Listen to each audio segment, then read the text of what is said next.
22 তারিখে রামলালার প্রাণ প্রতিষ্ঠা এবং তার আগে আলিপুরদুয়ারে জয়গা ছবি দেখতে পাচ্ছেন মহিলাদের দ্বারা পরিচালিত রাম মন্দির এবং সারা বছর এই রাম মন্দিরে চলে পূজার্চনা। উদ্বোধনের দিন বিশেষ পুজোর আয়োজন করা হয়েছে এখানে এবং সেই অনুষ্ঠানে প্রস্তুতি চলছে এই মুহূর্তে জোর কদমে।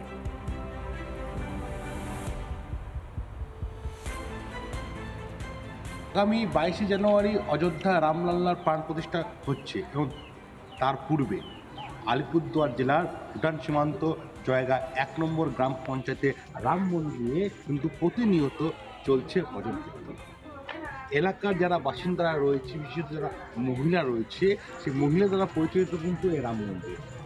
বিগত 5 বছর আগে তৈরি হয় এই রাম মন্দির এবং এলাকার যারা মহিলারা রয়েছে এই মহিলারা কিন্তু পরিচালনা রয়েছে এই রাম মন্দির এবং তা লক্ষ্য করা গেল এদিন এসে যে প্রতিনিয়ত কিন্তু এই বিকালে তারা কিন্তু ভজন কীর্তন করছে এবং এই এলাকার যারা মহিলারা আছে তারা জানান যে সারা বছরই প্রতি সপ্তাহে কিন্তু এখানে ভজন কীর্তন হয়ে থাকে এবং অন্য অনুষ্ঠান যেগুলো রামনবমী রয়েছে, জন্মাষ্টমী হয়েছে, সেগুলো হয়ে থাকে, সেসব অনুষ্ঠানগুলো সেসব পুজো অর্চনা হয়ে থাকে এবং এখন বিশেষ করে যেহেতু অযোধ্যায় যে 22 জানুয়ারি যে রামলাল্লার প্রাণ প্রতিষ্ঠা হচ্ছে সেই উপলক্ষে কিন্তু প্রতিনিয়ত কিন্তু তাদের এইখানে ভজন কীর্তন চলছে এই রাম মন্দিরে। এছাড়া আগামী 22 তারিখ কিন্তু বিভিন্ন অনুষ্ঠান আয়োজিত করা হবে এই কমিটির পক্ষ থেকে।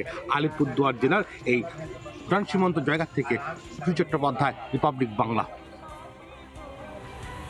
ये जो मंदिर संचालन करती है उसका नाम है आमा संस्था और आमा संस्था एक मात्र शक्ति है और सभी लेडीज जो है अपने बलबूते पे ये मंदिर को जो है निर्माण किया। सहयोग सभी का था, ऐसा बात नहीं है, सहयोग सभी का रहा और आने वाले दिनों में भी इस मंदिर को और हम लोग आगे प्रोग्रेसर करना, उसके लिए भी हेल्पिंग हैंड जो है इस मंदिर के लिए सभी के तैयार है।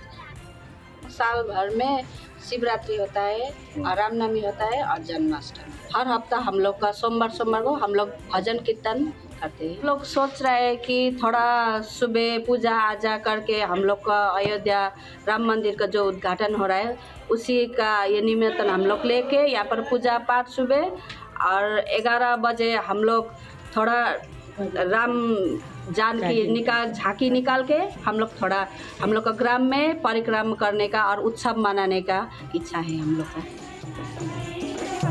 যেখানে অযোধ্যা নগরী একেবারে দেবভূমি সেজে উঠেছে প্রতি মুহূর্তে সেই ছবিটা আপনাদের সামনে তুলে ধরছি এবং তারই পাশাপাশি জয়গা ছবিটাও দেখাচ্ছি যেখানে রাম মন্দিরের প্রতিদিন নিত্য সেবা হয় এবং সারা বছর এই রাম মন্দিরে চলে পূজার্চনা। আলিপুরদুয়ারের জয়গায় সেখানে মহিলাদের দ্বারাই পরিচালিত এই রাম মন্দির আর উদ্বোধনের দিন অর্থাৎ 22 তারিখ বিশেষ পূজার্চনার আয়োজন করা হয়েছে এখানে আর সেই অনুষ্ঠানে প্রস্তুতি চলছে এই মুহূর্তে জয়গার এই মন্দিরে।